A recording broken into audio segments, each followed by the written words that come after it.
Halo semuanya, balik lagi sama gue Vengga di channel Vika Progress. Akhirnya, finally, setelah kurang lebih udah 2 mingguan ini, HP ini tuh ada di tangan gue nih.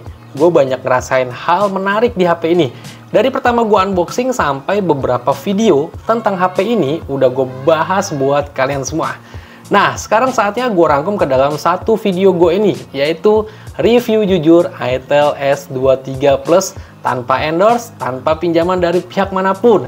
Jadi ini HP-nya gue beli langsung ya. Terus apa iya dengan harga 1,8 juta pada saat flash sale, HP ini segitunya jadi idola baru buat HP di pasar Indonesia saat ini? Ya udah kita bahas, tapi sebelumnya kita opening dulu.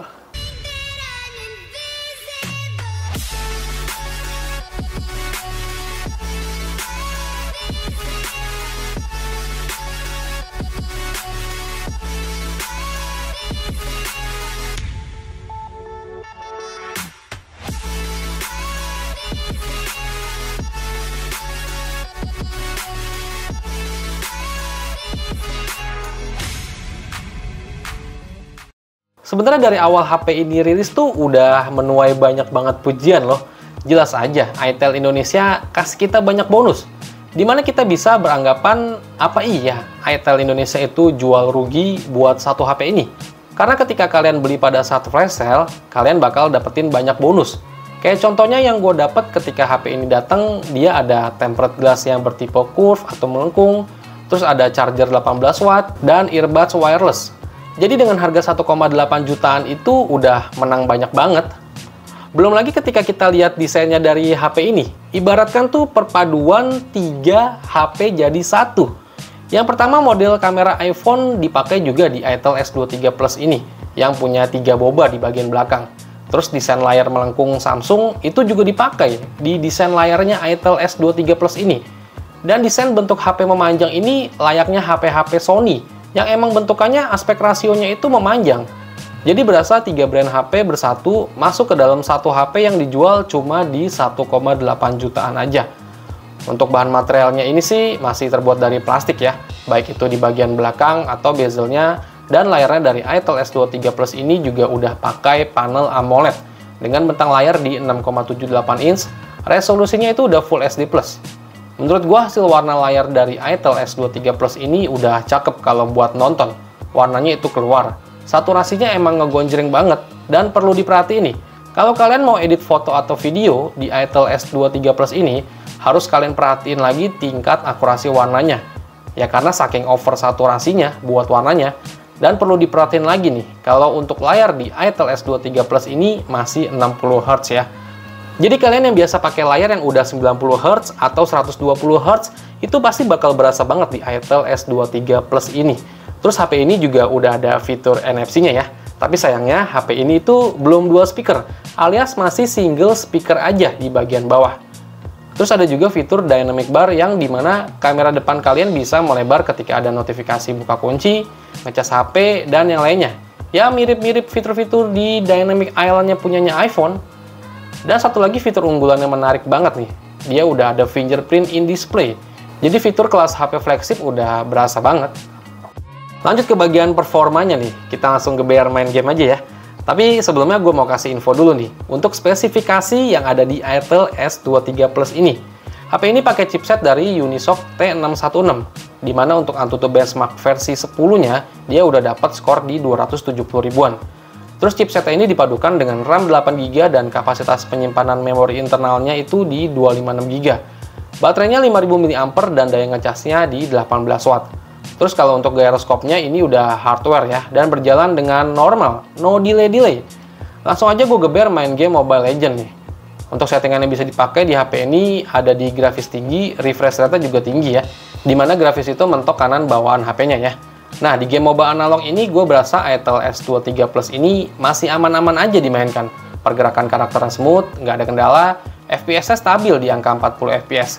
Gue nggak ada sama sekali nemuin frame drop di Itel S23 Plus ini. Main satu game sampai habis kira-kira 20 menitan lebih, ini masih stabil. Begitupun juga suhunya yang ada di kisaran 40 derajat. Masih bisa dibilang anget-anget aja sih. Overall settingan grafik tinggi dan refresh rate tinggi masih nyaman dimainkan. dan baterainya cuma berkurang 6% aja setelah dimainin sekitar 20 menitan lebih. Terus main eFootball 24, di sini gue pakai settingan grafik medium di 60 fps ya. Main game bola kayak gini juga aman, nggak ada penurunan fps, dan manteng aja tuh di 60 fps. Main 2 babak sekitar 15 menit lebih, itu baterai berkurang 5% aja. Suhunya bisa tembus di kisaran 41 derajat. Bisa dikatakan main eFootball 24 di ITEL S23 Plus ini udah lumayan ya. Walau emang agak sedikit anget, tapi panasnya itu main game eFootball ini masih lancar jaya. Lanjut gue main CODM nih. Untuk settingan yang gue pakai itu kualitas grafiknya low dan frame rate-nya high. Dan alhasil main CODM bisa manteng di 40-60 fps. Pergerakan karakternya smooth banget, lancar jaya. Gue nggak nemuin frame drop sama sekali di ITEL S23 Plus ini, walau gue main CODM ini kurang lebih 20 menitan lebih.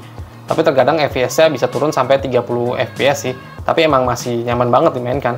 Walau suhunya kelewat overheat di sekitar 44 derajat, dan gue mainin sekitar 20 menitan lebih, baterainya berkurang 5% aja. Terus main PUBG Mobile nih. Settingan yang bisa dipakai di ITEL S23 Plus itu mentok di grafik Smooth Ultra ya.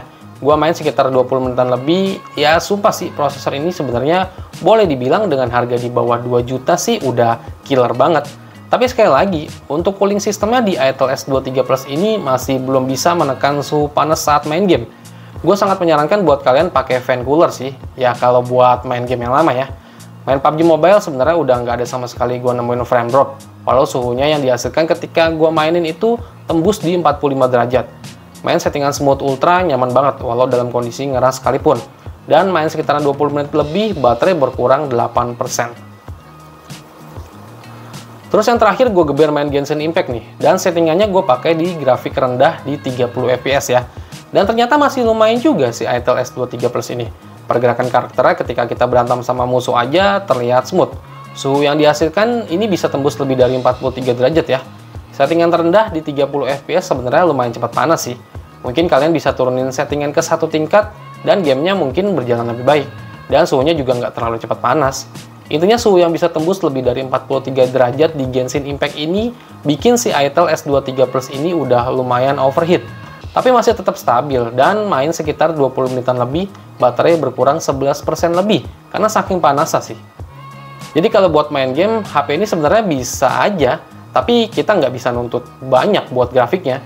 Sebenarnya grafik bawaannya aja udah lumayan mantep. Terus buat cooling sistemnya masih dalam tahap batas aman aja sih. Tapi yang paling bikin greget balik lagi, di layarnya ya masih 60 Hz. Bikin pergerakan karakternya tuh agak sedikit greget gitu. Di luar dari situ sih udah aman-aman aja. Lanjut ke performa kameranya nih. Gue bisa bilang untuk performa kameranya ya selayaknya HP 2 jutaan pada umumnya sih. Resolusi kamera utamanya itu di 50 megapiksel yang ditemani sama satu lensa gimmick. Dan kamera depannya itu resolusinya 32 megapiksel.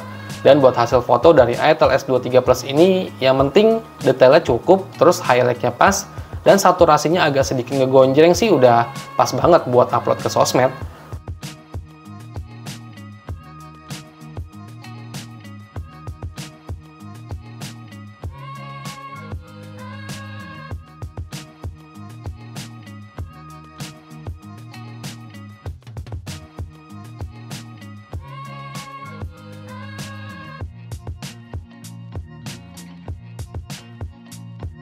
Terus buat perekaman videonya menurut gue ya standar-standar aja sih. Balik lagi sama kayak kas HP 2 jutaan pada umumnya.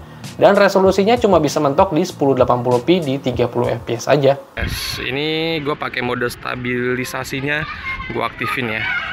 Jadi ini gue lagi jalan-jalan. Nah, gue lagi jalan. Kalau gue lihat langsung di layar HP-nya sih ini smooth ya. Kayak nggak ada getaran gitu kalau mode stabilisasinya diaktifin kayak gini. Tuh.